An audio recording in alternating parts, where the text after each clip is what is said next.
Hi friends, एक बार फिर आप लोग का स्वागत है रोशन एजुकेशन टिप्स चैनल में। फ्रेंड्स, आज हम गणित की शुरुआत करते हैं, मैथ की शुरुआत करते हैं।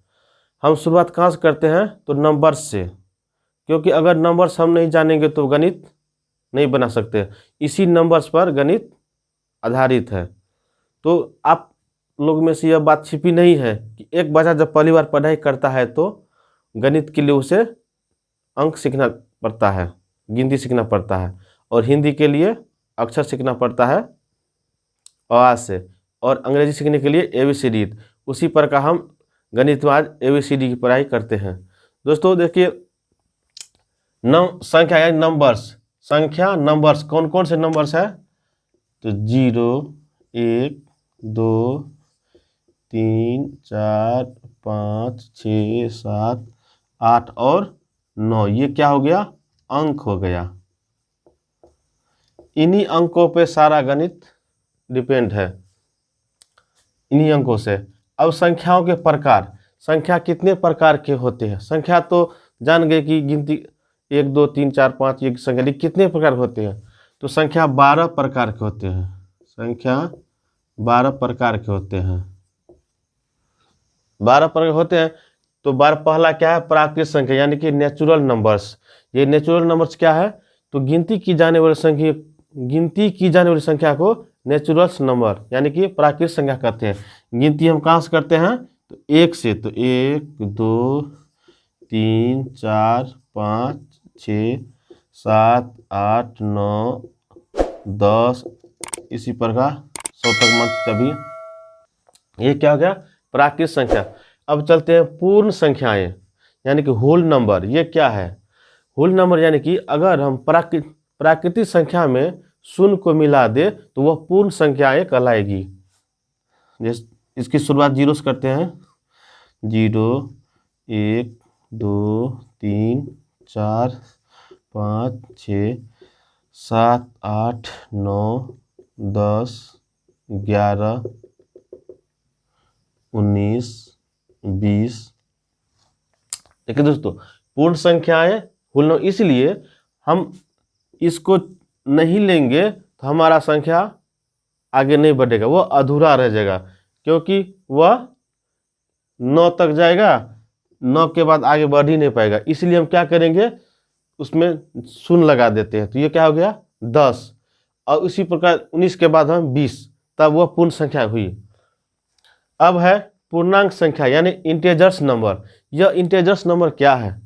तो इंटेजर नंबर यह कह सकते हैं कि ऋणात्मक संख्याएं और शून्य और धनात्मक संख्या के संयोग को मिलाने से क्या बनती है? तो पूर्णांक संख्या, इंटेजर्स नंबर।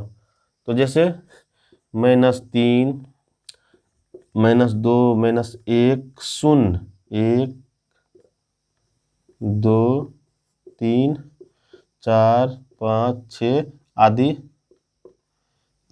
ये क्या हो गया? पूर्णांक संख्या, इंटेजर्स नंबर। अब ये शून्य है, शून्य के ये बाई और धनात्मक संख्या है, ऋणात्मक संख्या है। शून्य की बाई और ऋणात्मक संख्या है, और शून्य के दाईं ओर यह धनात्मक संख्या कहलाएगी, धनात्मक संख्या है। तो हमने तीसरा पूर्णांक यानी इंटेजर्स नंबर। अब चौथा है परिमेय संख्याएं।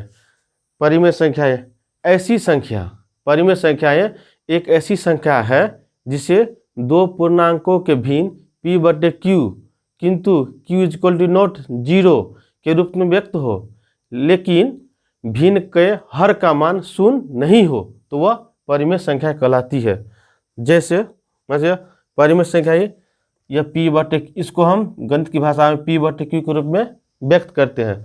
यह p हो गया अंश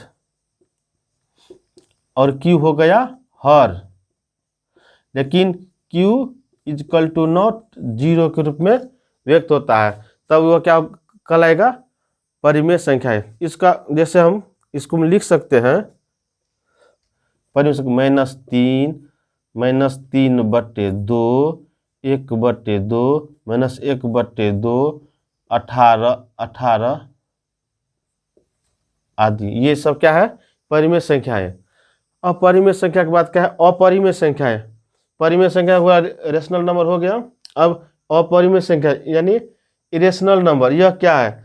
तो हम अपरिमेय संख्या जिन संख्याओं को, यह कह सकते हैं अपरिमेय संख्या जिन संख्याओं को परिमेय संख्या के रूप में नहीं व्यक्त कर सकते हैं, वह अपरिमेय संख्या है। जैसे √2, √3, √5, 1/√2, √4/5 आदि। ये सब क्या हो गया? अपरिमेय संख्या। दोस्तों हमने देख लिया प्राकृत से लेके अपरिमेय तक 5 संख्याओं के बारे में। अब जानते हैं इससे आगे वाली संख्या के बारे में। आइए अब आगे देखते हैं। दोस्तों अब है 6 में वास्तविक संख्या है यानी रियल नंबर क्या है। तो हम यह कह सकते हैं कि सभी परिमेय और अपरिमेय संख्याओं के समूह को हम वास्तविक संख्या कहते हैं। जैसे कि मान चलिए -3, -2, -1, 1/2 या √2, √5 आदि। ये सब क्या हो गया? वास्तविक संख्याएं जो परिमेय और अपरिमेय संख्या के समूह का योग बनता है। अब अगला है सम संख्याएं यानी इवन नंबर्स क्या है? तो हम यह कह सकते हैं जिस संख्या में 2 से पूर्ण रूप से विभाजित हो जाए और जिनका शेष शून्य बचे तो वह सम संख्या कहलाती है। जैसे 2, 4, 6, 8, 10, 12, 14 आदि। ये सभी क्या है? सम संख्या है जिसको हम 2 से विभाजित करेंगे तो पूर्ण रूप से विभाजित हो जाएगी और शेष शून्य बचेगा। अब दोस्तों अब है अगला विषम संख्या यानी ओड नंबर्स। यह ऐसी संख्या है, ऐसी संख्या जिसमें 2 से विभाजित करने पर उनका शेष कुछ न कुछ शेष बचेगा तो वह विषम संख्या यानी कि ओड नंबर कहलाएगा। जैसे कि 3, 5, 7, 9, 11, 13। ये सब क्या दोस्त? विषम संख्या है जिसमें हम 2 से अगर देंगे विभाजित करेंगे तो शेष कुछ ना कुछ बचेगा। अब अगला है रूट आभास संख्याएं यानी प्राइम नंबर्स। यह क्या है? तो हम रूट आभास संख्या वैसी संख्या है जिसका गुणनखंड सिर्फ 1 और स्वयं से हो, वह आभास संख्या यानी कि रूट संख्या कहलाती है। जिसका गुणनखंड सिर्फ 2 हो, ये मान के चलिए 3, 5, 7, 11, 13, 17, 19, 97 तक। इस प्रकार दोस्तों इसका गुणनखंड यानी इसको विभाजित सिर्फ 1 से होगा और स्वयं से, इसके अलावा किसी से नहीं होगा। अब अगला है यौगिक संख्याएं यानी कंपोजिट नंबर्स। यह क्या है? इसको हम यह कह सकते हैं वैसी संख्या, वैसी प्राकृतिक संख्याएं जिसका गुणनखंड यानी 1 और स्वयं के अलावा कम से कम एक दूसरी संख्या से हो, वह यौगिक संख्या कहलाती है। जैसे कि 4, 6, 8, 9, 12, 14 ऐसी संख्या है जो 1 से और स्वयं के अलावा किसी अन्य दूसरे से भी विभाजित होती है, वे यौगिक संख्या कहलाती है। अगला है जुड़वा आभास संख्याएं। तो हम यह कह सकते हैं संख्याओं का ऐसा समूह, माने आभास संख्याओं का ऐसा समूह जिसका अंतर सिर्फ 2 हो, वह क्या कहलाती है? जुड़वा आभास संख्याएं। जैसे कि 5 और 7, जैसे 7 और 11 और 13, 17 और 19। ये सब क्या है? जुड़वा आभास संख्याएं जिसका अंतर सिर्फ 2 है। अब अगला चलते हैं कि संपूर्ण संख्याएं यानी परफेक्ट नंबर्स क्या है?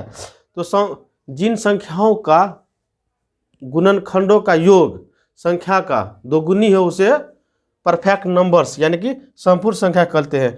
जैसे मान चलिए अभी हम उदाहरण के तौर पर 6 और 28 का परफेक्ट नंबर निकालते हैं। 6 और 28 का, अब 6 का गुणनखंड हो जाएगा 1 + 2 + 3 + 6 बराबर 6 × 2 यानी कि 6 का 2 गुना हो जाएगा, 6 × 2। अब 28 का गुणनखंड होगा 1 2 4 7 14 प्लस 28, ये भी हो जाएगा 28 गुना 2। इस प्रकार देखिए कि संपूर्ण संख्या वही संख्या है जिसके गुणनखंडों का योग संख्या का 2 गुना हो तो उसे परफेक्ट नंबर्स यानी कि संपूर्ण संख्या कहते हैं। दोस्तों आज की वीडियो में इतना ही, उम्मीद करते हैं कि अच्छा लगा होगा। अगर अच्छा लगा होगा तो कृपया लाइक कर दीजिए, कमेंट कर दीजिए और बेल बटन को दबाना नहीं भूलिए, क्योंकि आपकी उंगली में बहुत पावर